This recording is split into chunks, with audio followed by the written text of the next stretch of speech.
नमस्कार। मैं डॉक्टर वास्तु शेट्टी, महारानी महिला विज्ञान कॉलेज मैसूर में हिंदी विभाग में सह प्राध्यापक हूँ। इस समय जयशंकर प्रसाद द्वारा लिखित पुरस्कार कहानी पर प्रकाश डालना चाहता हूँ। जयशंकर प्रसाद हिंदी साहित्य जगत के श्रेष्ठ लेखक हैं। विशेष रूप से सामाजिक, धार्मिक, ऐतिहासिक परिप्रेक्ष्य में कृतियों को लिखने की उनकी कला निश्चय ही अद्वितीय है। कंकाल, तितली, कामायनी, बिसाती, पुरस्कार, नाटक, कहानी, साहित्य के हर विधा में काम करने वाले जयशंकर प्रसाद अपने कृतियों के जरिए आज भी हमारे बीच में सजीव लगते हैं। प्रस्तुत पुरस्कार एक ऐतिहासिक परिप्रेक्ष्य में लिखने वाले कहानी है। मगध और कौशल दो राष्ट्र है, दोनों के बीच में सदियों से द्वेष है, भावना है, कई सारी बार दुर्घटना हुई है, युद्ध हुई है। कौशल नरेश आज एक दिन के लिए कृषक बनते हैं। ये राष्ट्रीय नियम है। राज्य के किसी एक खेत को छीन ली जाती है और चौगुना दाम दी जाती है बदले में, और राजकीय अनुग्रह भी दी जाती है। और इस समय इस कहानी के मुख्य पात्र मधुलिका है। मधुलिका की खेत छीन ली गई है। उत्सव में सब लोग आए हैं, अगल बगल के राज्य के लोग भी आए हैं। कौशल के दुश्मन राज्य कहने वाले मगध से भी राजकुमार अरुण आया है। खुशी की माहौल है। राजा सोने की मूंछ वाले हल जोत रहे हैं, हस्पट बैल बांधे गए हैं, आवाज देता है, शुरू होता है उत्सव। मधुलिका को सौभाग्य प्राप्त है। राजा जब जब हाथ बढ़ाएंगे तब वो अपने ताली में से बीज दे देगी। चारों ओर खुशी की माहौल है। राजकुमार अरुण मधुलिका की सौंदर्य को देख रहे हैं, सौंदर्य के भक्त बन गया है। उत्सव समाप्त होने के बाद राजा थाली में स्वर्ण मुद्राएं देते हैं, लेकिन मधुलिका उसे स्वीकार नहीं करती। उसे प्रणाम करके राजा के सामने वो बिखेर देती है। मंत्री नाराज होकर कहते हैं, राजकीय अनुग्रह को ठुकरा रही हो। बदले में मधुलिका कहती है, राजकीय अनुग्रह के पात्र हर प्रजा है। राजा की जिम्मेदारी के बारे में लेखक बहुत सुंदर ढंग से मधुलिका के जरिए कहते हैं, और राजा भी हैरान है, आश्चर्यचकित है। क्या बात है, कभी ऐसा नहीं हुई। राजन एक सिंहमित्र की कन्या है। सिंहमित्र की कन्या वाराणसी युद्ध में हमारे दुश्मन राज्य मगध के साथ लड़ने वाले श्रेष्ठ वीरता दिखाने वाले सिंहमित्र की कन्या। तब दोबारा नियम क्या है वगैरह पूछ लेते हैं। तब वो कहते हैं, नियम तो बहुत सरल है। लेकिन मधुलिका कहती है, मैं अपने प्यारे केत के बदले, अपने बुजुर्गों से मिले हुए इस केत के बदले कुछ स्वीकार करना नहीं चाहती, और मैं जमीन देने के विरोध भी मैं व्यक्त नहीं करना चाहती। ये राष्ट्रीय नियम है, चलते रहे। ये कितने सोचने लायक विचार है, ये कितने विशाल मनोभाव है उसके। राजकुमार अरुण उसे देखकर भक्त हो गया है। ये शब्द कितने सुंदर है, भक्त, फिदा हो गया है। अपने राजमहल पहुंचने के बावजूद भी उसको चैन नहीं मिलती। फिर उतने ही तीव्रता से वो वापस वहीं पहुंचते हैं, उत्सव जहां हुई और जहां मधुलिका की खेत है वहां पहुंचते हैं। वो देखते हैं मधुलिका अनमने भाव से, दुख से एक मधु वृक्ष के नीचे बैठी है। राजकुमार अरुण उसके सौंदर्य को देखते हैं और वो कहते हैं, मैं तुम्हारी जमीन को कौशल नरेश से वापस दिलवा दूंगा। नहीं, ये राष्ट्रीय नियम के विरुद्ध मैं नहीं हूं, मुझे नहीं चाहिए। देखो, मेरे भाव अवघुंटन में रहना मेरा बस की बात नहीं है। मैं तेरा भक्त बन गया हूं, मेरी तुम्हारी छवि के भक्त। आज खली भाषा में कहना हो तो तुम्हारे बगैर जी नहीं सकता। लेकिन मधुलिका कहती है, मेरा मजाक मत उड़ाओ। कहाँ राजा और हम, आसमान के उड़ने वाले आप लोग, और कहाँ जमीन पर चलने वाले हम। ये विडंबना है। राजकुमार होने के नाते तुम्हारे लक्ष्य किसी राजकुमारी के प्रति होना चाहिए था। छोट खाकर राजकुमार वहां से निकलता है। देखिए, ये वहां के यानी कल्चर, संस्कृति भी नजर आती है। उस समय कोई नहीं है अगल बगल में, चाहे तो राजकुमार उसे उठा के लेके जा सकते थे, लेकिन वो भी उतने गौरव से, वो दुख से वहां से निकलते हैं। अब मधुलिका अगल बगल खेत में काम करती है, मजदूरी करती है।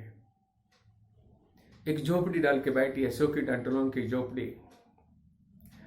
दिन निकले, हफ्ता निकले, महीना, 3 साल गुजर चुकी है। दिन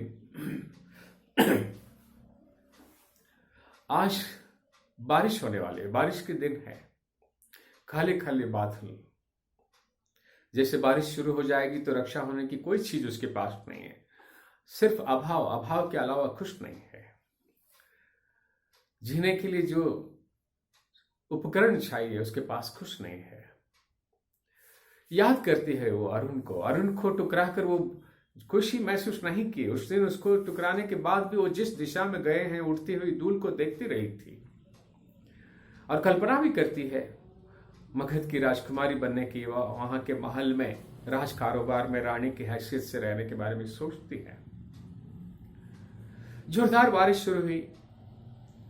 झोपड़ी के रंध्र से बाहर के नजारा देखने के लिए मिलता है। ओले गिरने जैसे खटखड़ाहट सुनाई दे रहा है। आने वाले जोरदार बारिश और ओले गिरने की संभावना से वो डर जाती है। उसी समय बाहर आहट होती है, देखती है बाहर राजकुमार है। राजकुमार अरुण, कितने समझाया था मैं तुम्हें, राजकुमारी के रूप में मैं देखना चाहता था, लेकिन तुम एक भी ना सुनी। लेकिन अभी भी वक्त है।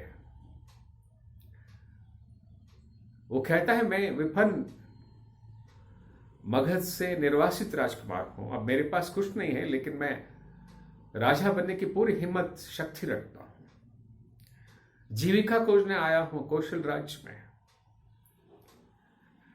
मधुलिका हैरान है। मैं भी तो सुनो, तुम किस रास्ते से ये सारी चीज हासिल करने वाले हो, तो कल्पना के आनंद भी लूट लो। और यही नहीं, तुम इतने विपन्न हो और इतने सारे सैनिकों को साथ में रखने के क्या कारण है।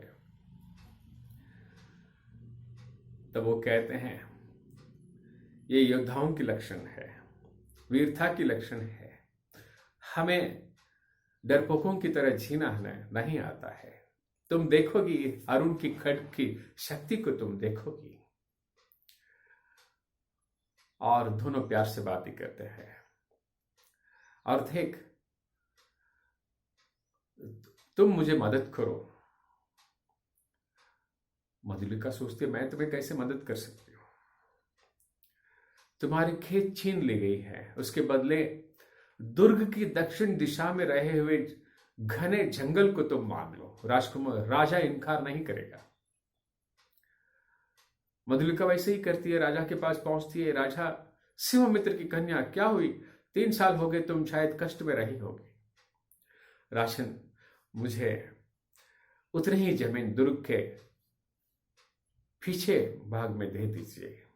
उबड़ खाबड़ जमीन है, उससे में क्या करोगे तुम? और ये सैनिक महत्व रखती है, दुर्ग के दक्षिण दिशा में है, तो मैं काली हाथ लौटूं? नहीं। शिवमित्र की कन्या। राजा इसे इतने गौरव देता है और कहता है, ठीक है। और वो जमीन देते हैं, और अरुण और उनके साथी सैनिक उसे उबड़ खाबड़ जमीन को समतल बनाते हैं। घना जंगल है, कौन आएगा वहां पर? और ऊपर से राजा दिया है मधुलिका को। आज कुछ ही घंटों तुम इस झोपड़ी में बीतोगी, मधुलिका से कहते हैं। तीसरे पहर तुम कौशल की रानी बनोगी। और सब तैयारी हो गई है। ऐसे बातचीत चल रही है।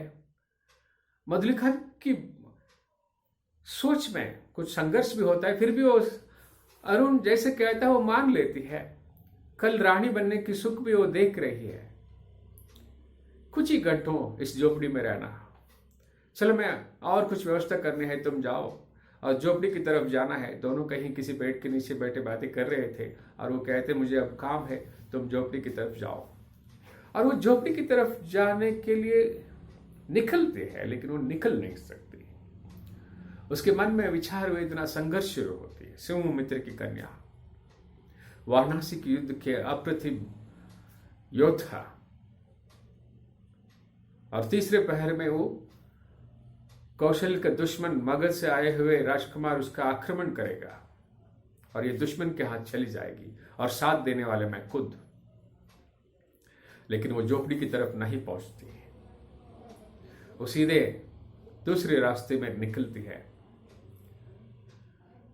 आज तीसरी पहर घने रात में आक्रमण होने वाली है, लेकिन ये बर्दाश्त नहीं कर पाती। एक जगह उसके प्रियकर अरुण और दूसरी जगह कर्तव्य, देश प्रेम। इस तरह रास्ते में वो निकलती है। दूर से वो देखती है 100 सैनिक मशाल लेके और एक हाथ में नग्न खड्ग के साथ आ रहे हैं घोड़े पे। उनके सामने बीच रास्ते में खड़ी है। सेनापति पूछता है तुम कौन हो, क्या बात है? मुझे बांध लो, मैं अपराधिनी हूं। आज तीसरे पहर कौशल दुर्ग पर आक्रमण होने वाले हैं दक्षिण दिशा से।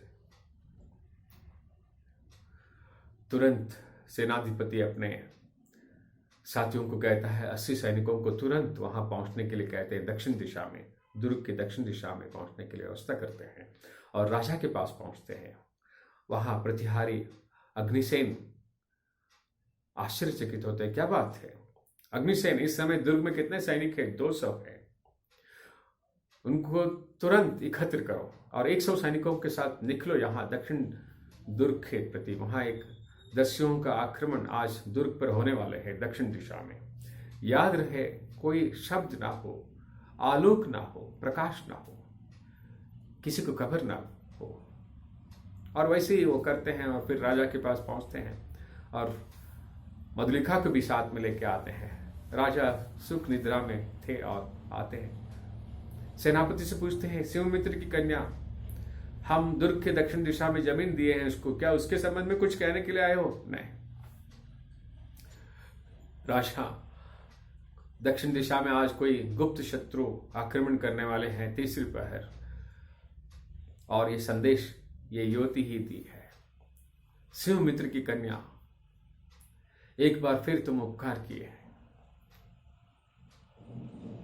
और